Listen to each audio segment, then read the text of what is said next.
Good evening. Today was a good day. Weather-wise, it was not bad. It was not bad at all. A little bit chilly, but not too cold. I liked it. Okay. This evening we're going to talk about things that not many people are ready to hear, not many people are ready to accept. Yes. Things that we know that exist, and some of us pretend that we don't know. Some of us just want to ignore it while doing it yourself. Good evening. Yeah, I needed that. Today I had plans. I would say about two. I had plans about two of them. Number one, they are both personal, but I'll talk about the number two. Number two was to actually come face to face with my partner. I'm not gonna say partner, I'll say divine partner, because it's not that I was looking for one, it's not that I wanted one. I was fine. The only issue I had was that there is someone who says that I'm not supposed to be working. There is someone that says that money should not be coming into my hands at all. Yeah. Someone who is jealous. Ah, this is ridiculous. I cannot get it. I don't think I'll ever get it. You know how you grow up with someone in the same house? You think you know them, and then it comes like you never knew them at all. I grew up in a house with four siblings. In the house, I was the loudest, the most joyous, and the loudest. Because every noon, when the sun is the hottest, I would jump, sing, laugh, scream. Yeah, oh, I would do a lot of things. Once it's noon, 1, 2, 0, 0, I'll be jumping, laughing, singing. When moment is not that good, instead of laughing and singing, I'll be screaming and crying. For some reason, at noontime, there was something that I would be doing. Something happened with me. In the United States, when parents have children, things happen like that all of a sudden, every day and or every now and then. They take the children to the doctors and find out, what's wrong with them. But most of the time, they come and say that the children either they have ADHD or they have ADD. Now it's up to the parents to accept the diagnosis or reject it.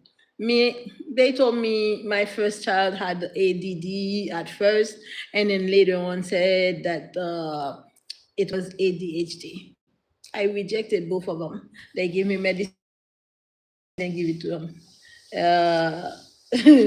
Yeah, I didn't give it to them because I don't. Certain mental diseases they talk about or the diagnosis, I don't believe in them, because knowing now what I know, how people manipulate energy to cause people to run mad.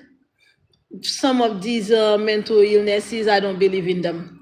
No, because many of these mental ill people in those mental institutions, they been induced.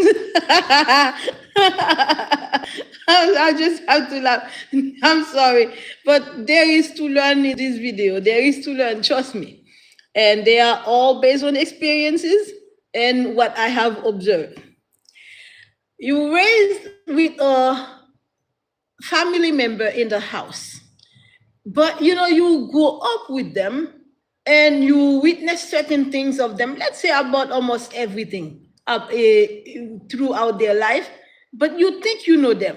And then later on in adulthood, late adulthood, you can't know that sister at all. That sister of mine was the only one that used to kind of defend me in the house. My dad left me when I was 4 years old. My dad went to Paris in France. He spent a year. After a year, when I was 5, he came back. But when he came back, I remember my mom had to pray a lot for my dad to come back. Yeah, it looks like he was not writing to my mom. He was not doing anything, not contacting my mom. And my mom used to be like praying, "Oh God, bring Jonas back, bring Jonas back." That's what he was praying. She was praying about. And we were children. I was 4 years old. What did I know? Nothing. All I know is that I hear my mom praying for God to send her husband back to her. Okay, a year later, my dad came back. When my dad came back, okay, family complete, that he was the only one missing. A couple of weeks later, or a month or two later, all I know is that I just didn't see, I wake up one day, I didn't see my dad again. I was then 5. After a while, you hear that my dad, it's not Paris anymore, now it's in the United States. And at that time, he never came back until I saw him when I was 12. When I saw him, I didn't even recognize him. I was cleaning some beans to put on the stove and getting ready to cook. And some men stood between our apartment door, and I look up and I saw a man, but the facial kind of looked familiar.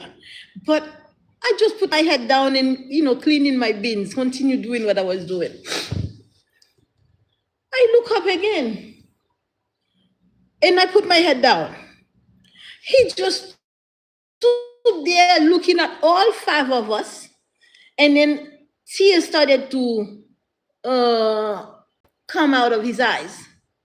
I kept my eyes down and cleaning my beans. And all of a sudden, the third child, the one I followed, you hear her scream and say, "Oh, look at daddy!"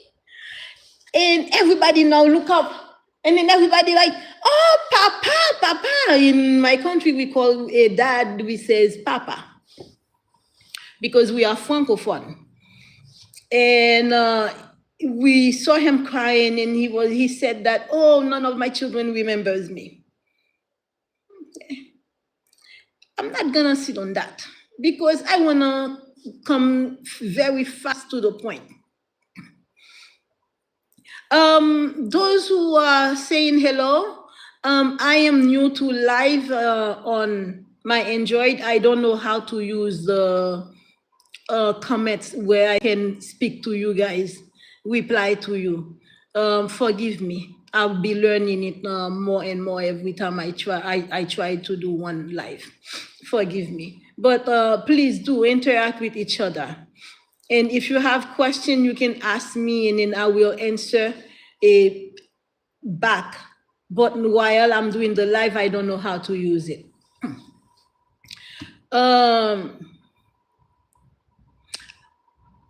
I was at nobody remembered my dad, but I don't want to go very fast to the part where my sister, I thought I knew and I didn't know at all. She is the first child, and I am number 4. But throughout my life, as a child, I remember I was always alone. I was always alone in the house. But people would come in and leave, but they would ask, why she's always alone? She's always singing, singing, singing. When she's not singing, she's crying. When she's not crying, she's making noise, like screaming. But it's nothing wrong with me. It's simply that I was a way that nobody understand. Nobody understood it. Um, but my mom used to call me um, crazy. She started to call me crazy when I was 6 years old. Instead of saying hyper, but she said I'm crazy.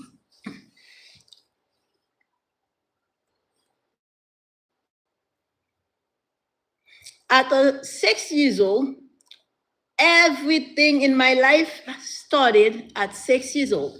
It's like I could say that I was born and I was already six because everything happened then. My big sister decided not to let my little sister play with me anymore. But the older sister that I'm gonna be talking about now, it's like she was always apart, not because nobody wanted to talk to her. She was always apart simply because she was older and her grade in school was completely different from ours. So it's like conversation wasn't really the same. So it was me and my little sister, and then my big sister and my big brother. So when my big sister decided not to let my little sister play with me anymore, I started being sad. Instead of being joyous, now it's being sad. My sister, I cannot play with my sister. But my little sister sometimes would ignore her and she come and play with me. Once she noticed that, she would come and say, I told you not to play with her. Then my little sister left me and then go play with her. So, but we never know exactly what was happening. All we know is that there is a separation. And my big sister was doing the separation. Um, at 6 years old, it looks like now I'm understanding it, being spiritual, I am understanding it. There was a spirit of accusation that was placed next to me, and it started at 6 years old.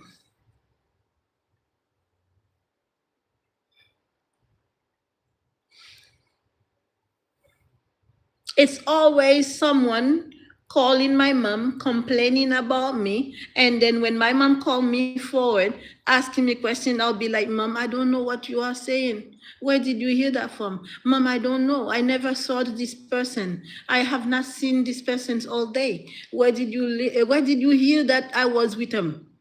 6 years old. But guess who were doing it? It was always my big sister and my big brother. It was always my big sister and my big brother lying on me to my mom. So my mom didn't really wasn't a bad mom. To me, she was good. Because when my siblings bothers me, she would call me and then put me on her laps, and then she would sing. She sings very, very good. She would sing, sing, sing, and pat my butt until I fell asleep. At one time, my mom decided to leave us because my dad traveled again when I was 5. Remember, I mentioned that, and never came back. So now, when I was 8, my mom was in the move to meet with my dad in the United States, leaving us all back home, just like that. One day, I went to school with my little sister because the two of us went to the same school, and my big brother and my big brother and my big sister went to the same school. So it's like the children were divided in 3 groups. The big one alone, the two big one, big one separate, and the two younger ones together. Um,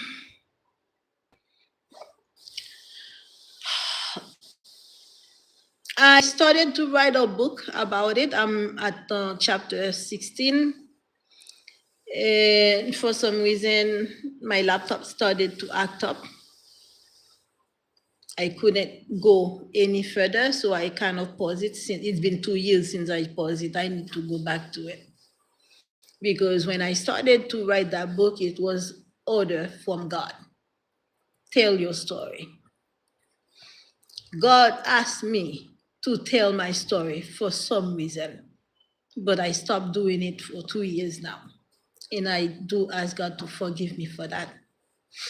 Okay, let me go back to those 6 years old. When I went to school one day, and me and my little sister, when we came back, the door was locked. We find a note, and we had to go to the landlord's door to knock and get the key to our apartment. When we knock on the door, the landlord's wife gave us the key, and then when we now get inside the apartment, we find another note inside. We find things that they prepare for us to cook, and it was just the two of us. We were like, where is mom? My little sister was more attached to my mom because she's the last one.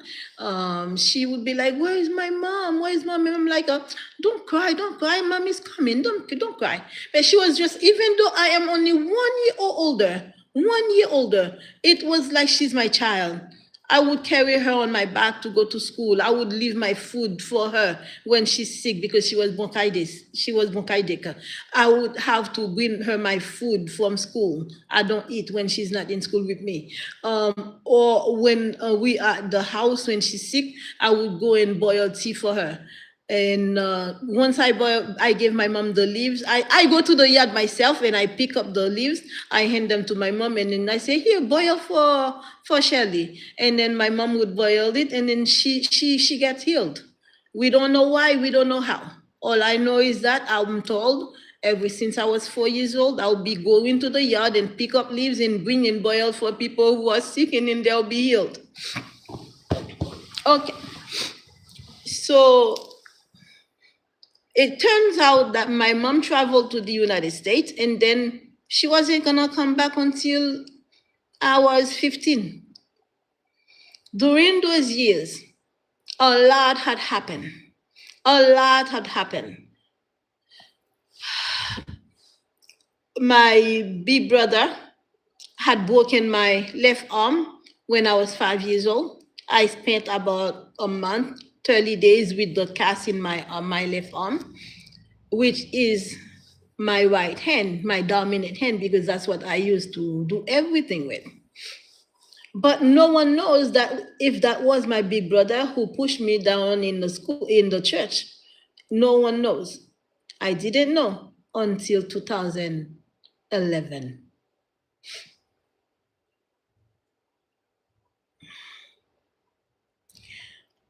When I was 13 again, he broke my arm again, the same one, my left arm, for no reason.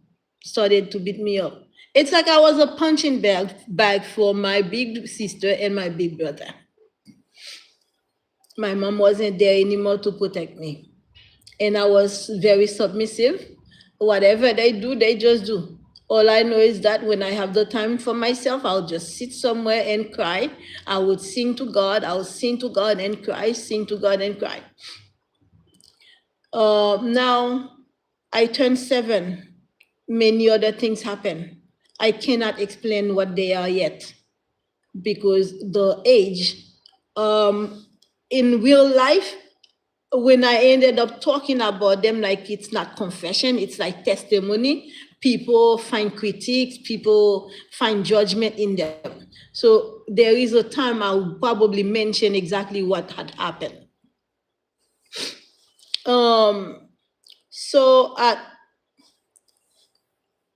13, when my arm was broken, it was because the oldest that was watching us, who happened to be only 5 years older than me, she went to her boyfriend's house all morning and didn't come back until my arm was broken.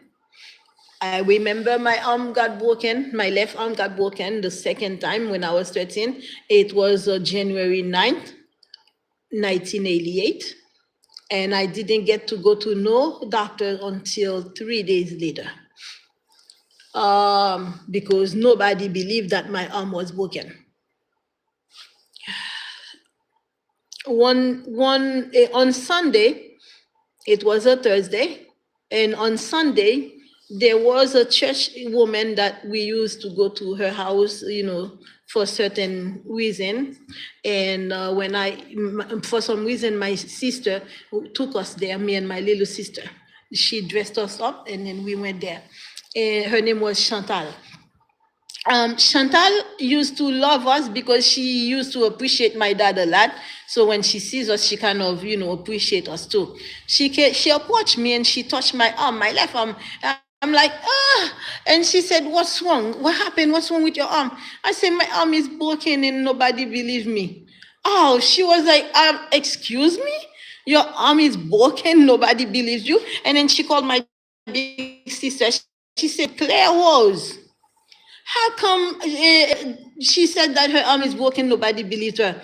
Now she ended up defending and said, "No, I didn't have money to take her to the doctor because I don't want to go to the general hospital." Okay. Chantal said, "Okay, so let me give you, I'll give you money and you'll take her because she's like a tulu tutu." She's like a bourgeois. She doesn't want the general hospital. She wants a private doctor. Chantal gave the money, and then she took me to the doctor.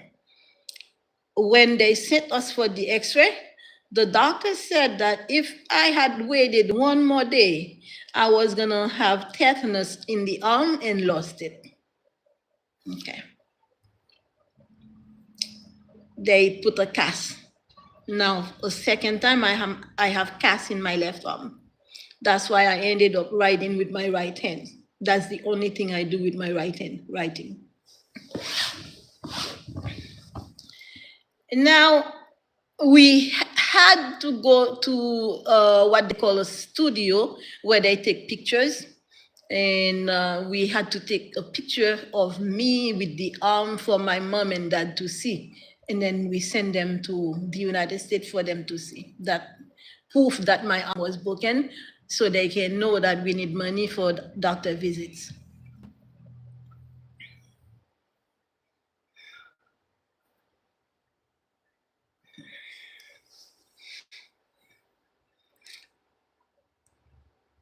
My big sister, my older sister, who I thought I knew and I didn't,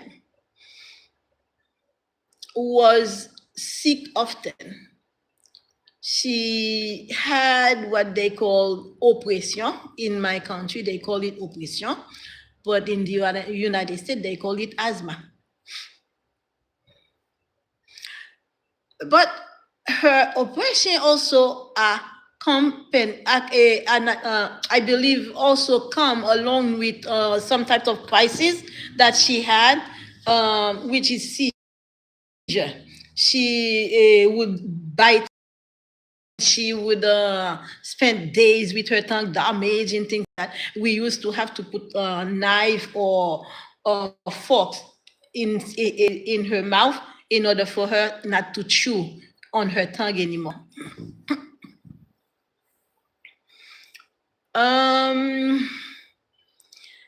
That sister of mine,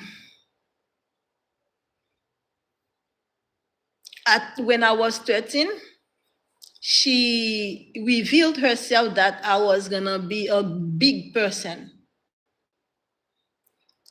But at those age, I was like kind of don't care. Whatever people say, they say. Whatever happens, happens. Because that's how I have to make myself to survive them in the house. It was always something. It was always something. I'm the most obedient one, the most submissive one. They use me for everything. Ketsia, do this. Ketsia, do that. Ketsia, map the floor. Ketsia, go get some water. Ketsia, go to the grocery store and get this, because I am the only one they're gonna give the list of items to purchase that will come and make sure they come with everything that they say without even writing it. The other people would come and they would forget this, they would forget that, they would have to keep going back. I was the only one they would tell to go buy this, that, this, and that. And I will come back with everything without having them written down anywhere.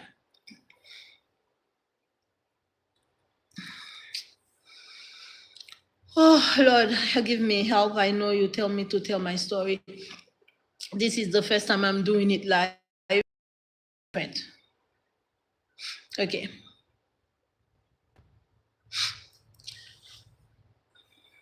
All the things that I say that I used to do, it's like that to everybody in the house. I never do nothing while I'm the one doing everything. And then we used to have maids in the house.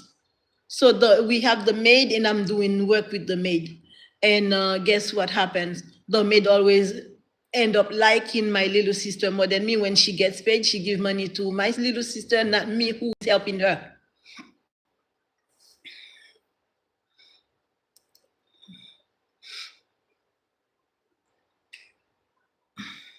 I'm gonna leave it right here, because I don't wanna be emotional. I wanna be fine and normal throughout me telling the story. So I will just call it story one at this point. But now, to simply remind everyone that the story that I am telling right now is based on my big sister that I thought I knew and I never did, because she ended up stealing my identity and trying to kill me in order to keep it. Thank you for listening.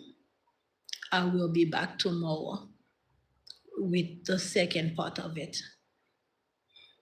If there is any question, I know that I didn't really say much.